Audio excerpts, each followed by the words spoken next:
بسم اللہ الرحمن الرحیم۔ آج سامعین و ناظرین کے سامنے بہت ہی حساس موضوع پہ بات کی جائے گی کہ ریلز والی زندگی نے اصل زندگی کا حسن کو چھین لیا ہے۔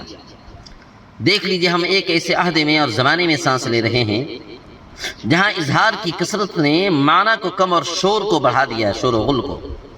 سوشل میڈیا ہے، ڈیجیٹل اسٹیٹس ہے اور مسلسل نمائش نے زندگی کو ایک کھلی کتاب کی طرح بنا دیا، مگر اس ہجوم میں خاموش وقار ایک نایاب صفت کی طرح بنتا جا رہا ہے۔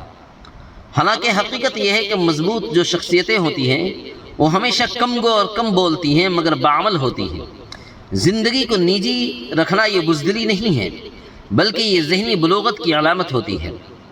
ہر بات کہہ ڈالنا، ہر دکھ دکھا دینا اور ہر کامیابی کا اعلان اور ڈھنڈورا پیٹنا یہ انسان کو وقتی توجہ تو دلا سکتا ہے مگر اس کی اندرونی طاقت کو کمزور کر دیتا ہے۔ جو شخص اپنی ذات کی حدیں پہچان لیتا ہے وہ دوسروں کو بھی ان حدوں کا احترام سکھاتا ہے۔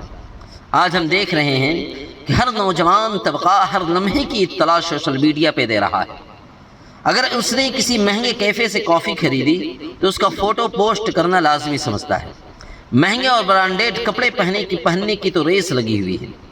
آئی فون اسٹیٹس تو سمبل بنتا جا رہا ہے، جیسے اس کے بغیر انسان کو عزت ہی نہیں ملے گی جب تک کہ سوشل میڈیا پہ نہ ڈالے۔ اپنے آپ کو قابل اور اسمارٹ بتانے کے چکر میں نئی نسل نے اپنی ذہنی صحت بھی خراب کر دی ہے۔ سوشل میڈیا پہ سب کچھ اچھا بتانے کی ریس کبھی ختم نہیں ہو سکتی ہے۔ حالانکہ نئی نسل کو سمجھنا ہوگا کہ خوشی اور غم دونوں زندگی کے لازمی حصے ہوتے ہیں۔ خوشی بھی آتی ہے اور غم بھی ہوتا ہے۔ انسان کبھی ہنستا ہے تو کبھی روتا ہے۔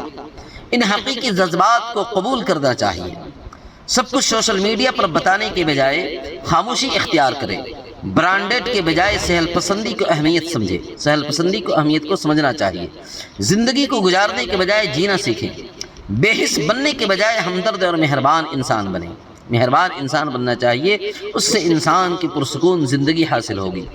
حالانکہ جو سوشل میڈیا پہ جو لوگ دکھائی دیتے ہیں حقیقت میں وہ اتنے خوش اور اتنے آرام سے نہیں ہوتے ہیں، اتنے آشائش میں نہیں ہوتے ہیں، لیکن انسان صرف میڈیا کے چکر میں اور ویڈیوز بنانے کے چکر میں انسان اپنے آپ کو دکھاتا ہے۔